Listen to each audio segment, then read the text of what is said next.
Hello and welcome to Sound Librarian. I'm Stefan Schutz. Going back to an old game again. This was originally a PC game. We're going to have a look at the Xbox version, probably play it on Xbox 360. So PC, Xbox 360. I'm talking about Doom 2. Now, why I chose Doom 2 over the original Doom is because personally I preferred Doom 2 and I think it had a little bit more in it. Doom 2 has got some very, very funky music behind it, and it's got some really interesting sound effects, a lot of which become very cliched. Doom 2 as a game also has incredible level design and is simply just a lot of fun. So let's go and have a listen to Doom 2 and find out what all the fuss is about.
So I left that going for the entire level for a couple of reasons. One, because I wanted to make sure that everybody had a chance to have a good look and a good listen to Doom 2. I suspect that out of most of the people watching this video, there will be a lot of people who have never seen it at all, and a lot of people who may have seen it, but I suspect it probably will have been many years since you actually played Doom 2. The thing that immediately grabbed my attention when I went back and played it for this analysis is that this is a very, very old game with very, very basic graphics. You can't even look up and down.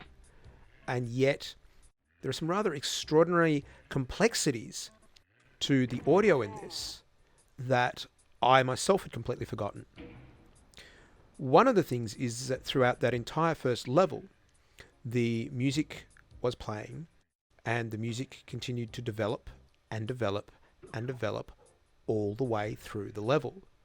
Now, you can actually see at the end of the level, it gives you a counter of exactly how long I was playing that level. It was 4.5 minutes, roughly.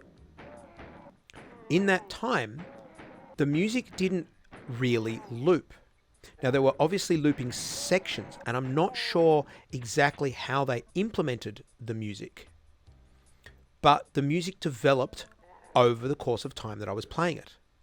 So this is a very, very simple game from many, many years ago, and yet it had music that continued to develop throughout the course of a 4-minute playing of a level, rather than just simply loop. As I said, I suspect that there are sections within it that loop, and as you move through the game, it either adds layers onto it or it develops further. And this would have used a system, more than likely this used the mod tracking system or something similar, so that the music was written in probably a MIDI format and made use of the available sounds on the sound card or whatever you had. Despite that, I'm still really quite impressed with exactly how much the music developed, because compared with so many other games of this age and of this genre and of this time period, that really was quite remarkable. I remember many other games that I played back in the day of Doom 2, and so many of them would have very, very short, very repetitive looping cycles of music that would become very apparent quite quickly and frankly become quite annoying. So this is the first thing about Doom 2 that I think is really quite significant, is that the music is really, really quite interesting in how it's been implemented. Not to mention that there is a different track for each level. So there's been quite a lot of music written for this game, because there's quite a lot of levels.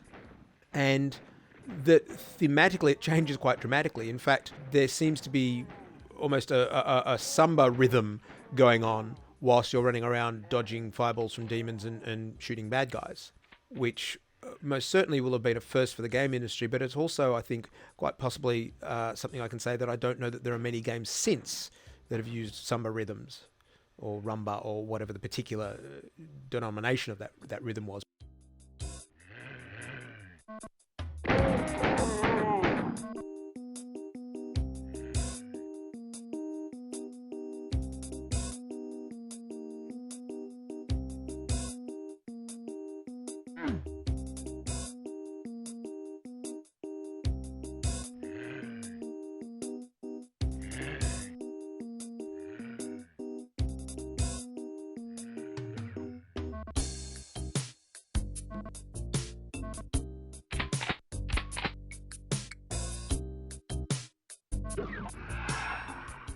Now, from the sound design point of view, the other reason to listen to the first level all the way through is because within the confines of the first level, we've actually heard quite a lot of the sounds that you'll ever hear in this game. There are not a lot of them.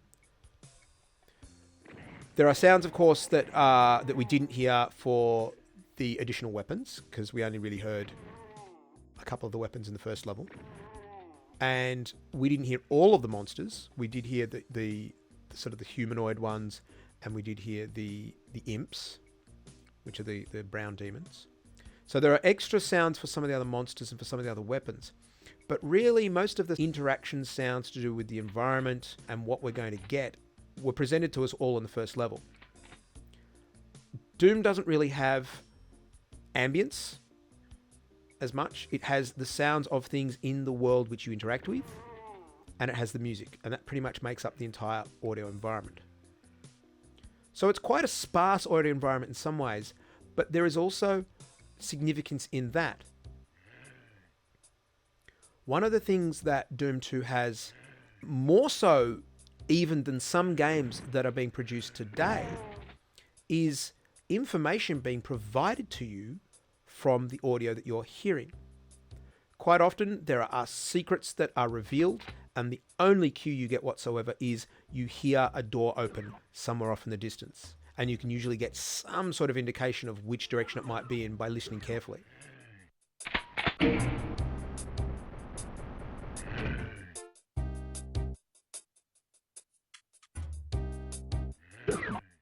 You get the indication of whether you have been spotted by enemies, sometimes even when you can't see them, because you hear the reaction. Now, sure, there are a lot of games these days that do this, but there are still games that don't do such a simple thing as communicating to the player that they have been spotted by having an appropriate sound. So in Doom 2, the sound isn't just simple sounds to accompany events. It is, in a lot of cases, critical information as to what's going on in the game.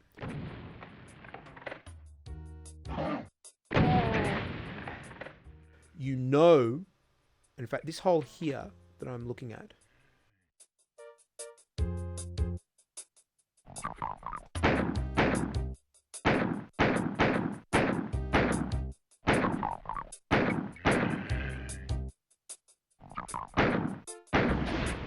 so this situation here, I can hear the creaky sound of an imp, so I know there's one down there.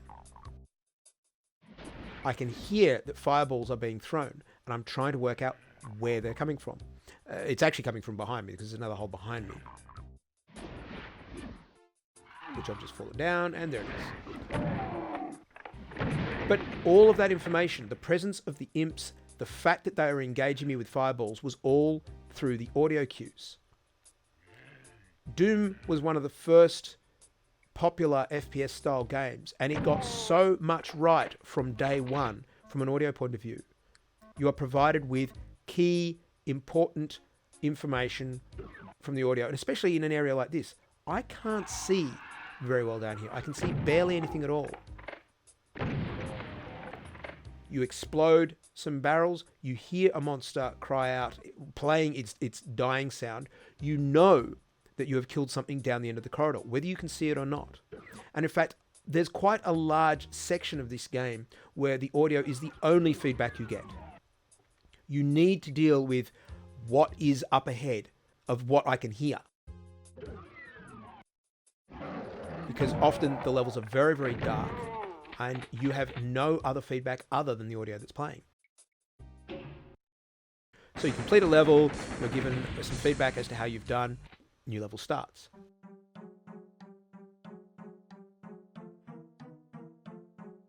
New piece of music.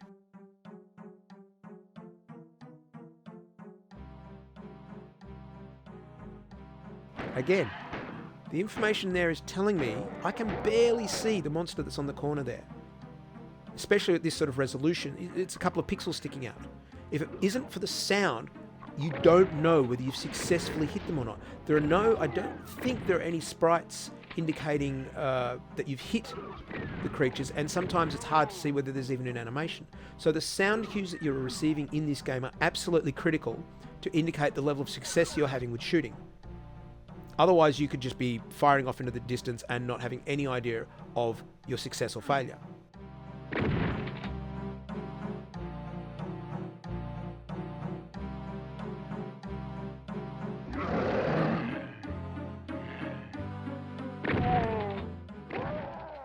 Again, the sound of a panel opening up.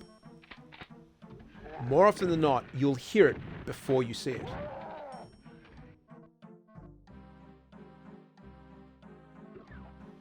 So, Doom really is a very, very good balance of visual and audio cues, but because of the makeup of the game level design, the use of light and shade, and poor lighting in a lot of cases, more often than not, the sound is just critical to the gameplay.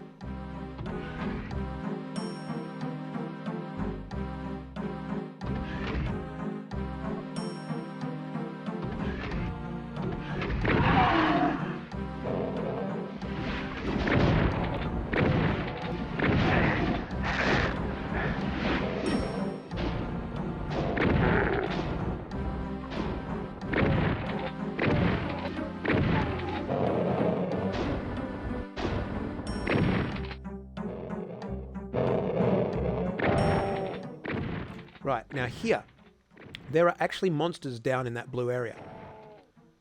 I knew about them for two reasons. One, because I could hear their ambient sounds, and there are no other monsters present, so there's a fairly good chance that there is something down there.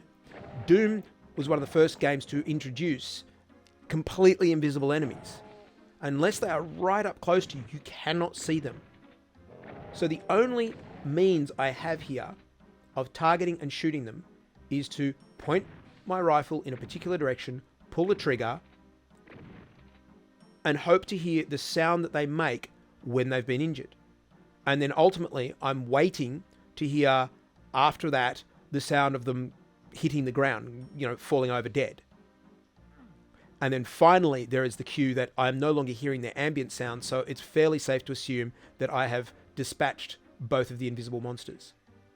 Now, this, again, is something that I've not seen in many games since Doom. There are very, very few games that have allowed the idea of an invisible enemy.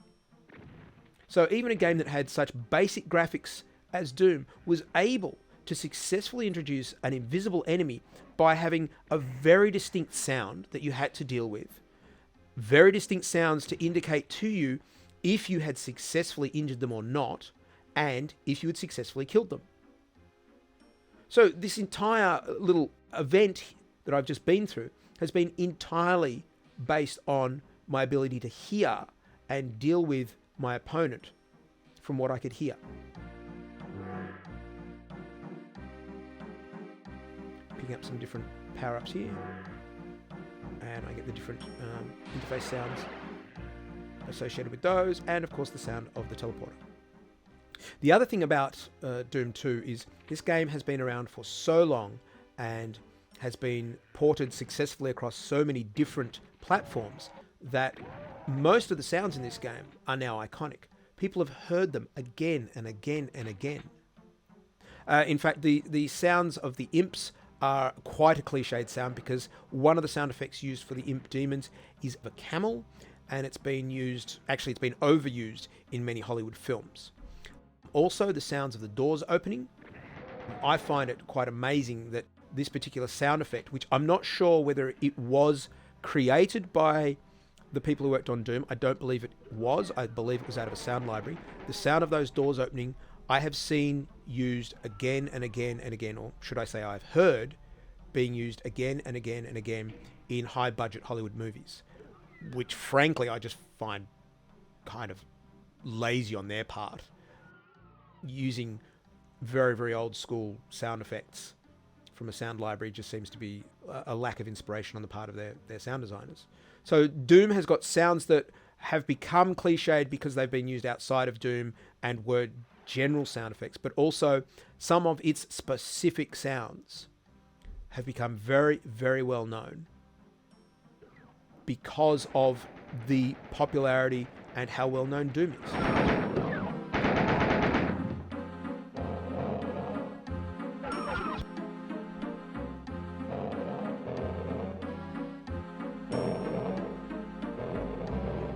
See, interestingly, the piece of music on this level does seem to be just playing repeating pattern. At least it's repeating far more than the piece of music on the very first level did. So it might depend on which level you're playing and what pieces of music have been developed for that level. But the music on the first level was really quite interesting in that it just continued to develop during the course of that level.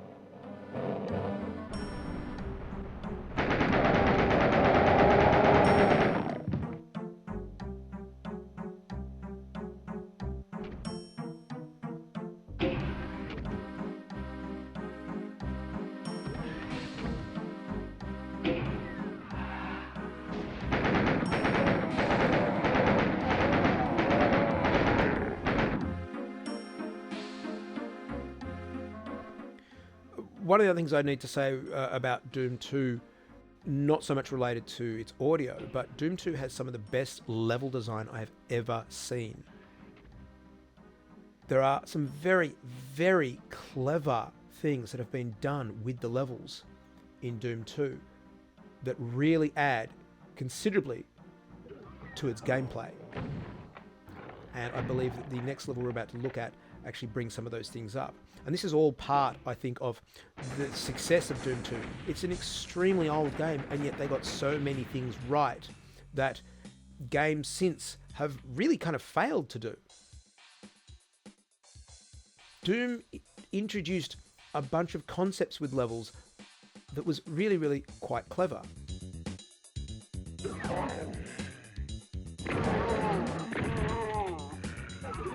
And this is one of the examples here. This room that you're seeing open up kind of has the impression that when you go around the corner, it's an extension of the same room. You can see you've cleared that room, you walk around the corner, and to the left there's another thing that opens and closes. And at first glance you think, oh, that's the room I just cleared. However, it actually isn't. There are more guys in there because it's another sub-room, it's a smaller room. And Doom's full of little ideas like this where what looks to be a room that from one angle, you look at it from another angle and a different setup. And so this really, really allows you to fall into the trap of being ambushed quite often. Doom also has the idea of when you think you're opening a door, you're actually not. You go up to what looks like a door and the floor will fall out beneath you. Now, obviously, once you know that this can happen, you can kind of prepare for it. But initially, it's a real surprise. And the Doom levels are full of ideas like this, where your assumptions about how a level has been put together are often challenged. It's not until you've worked out the full solution for a level that you understand some of the subtleties involved in how it's been put together, where some of the things that you're required to do once you're able to wander around and work out, oh, this was how I was supposed to do this level. There are subtleties within that design that are very, very effective.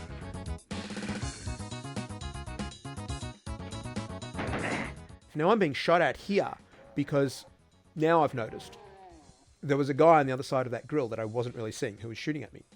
Because I could see that grill from where I started, but I couldn't see anybody there, so I made this assumption that the area was empty.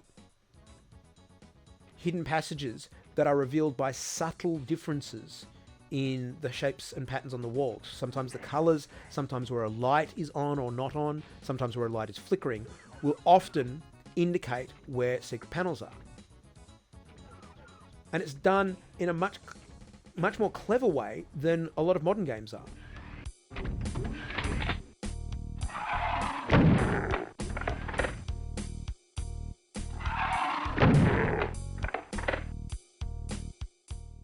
So Doom 2 really doesn't have much in the way of a story.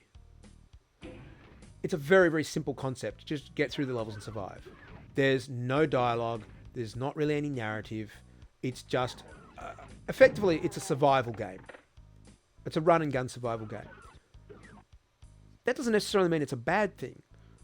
The narrative is basically told through your actions, through the environment, through what you see. So there isn't much that you need to think about or deal with here from the point of view of story being presented. So really, the whole idea of the music providing the ambience, that works fine. And the limited number of sound effects do exactly what they need to do. They provide you with feedback that allow you to play the game effectively.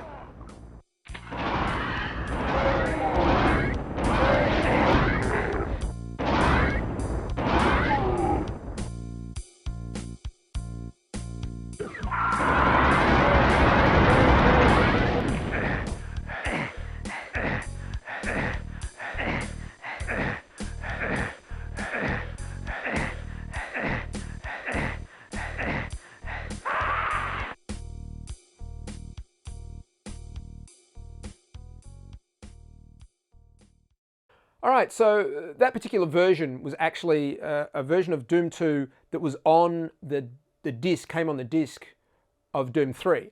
And I think there was also Doom 1 on there as well. And frankly, I still prefer Doom 2 to Doom 3. I think it's a far better game. This is an example where wonderful graphics and everything else, and even an attempt at storytelling, just doesn't stack up to the brilliant, clever level design of Doom 2. And frankly, in a lot of ways, some of the sound design in Doom 2, I think, just works better than Doom 3. I think sometimes games can get a little bit too overly complex and forget what it is that they're supposed to be doing. And primarily, they're supposed to be fun. So for me, Doom 2, lots of fun. and some interesting audio elements. I'm sure you can find a copy of it somewhere if you want to check it out. Please do. Thank you for watching.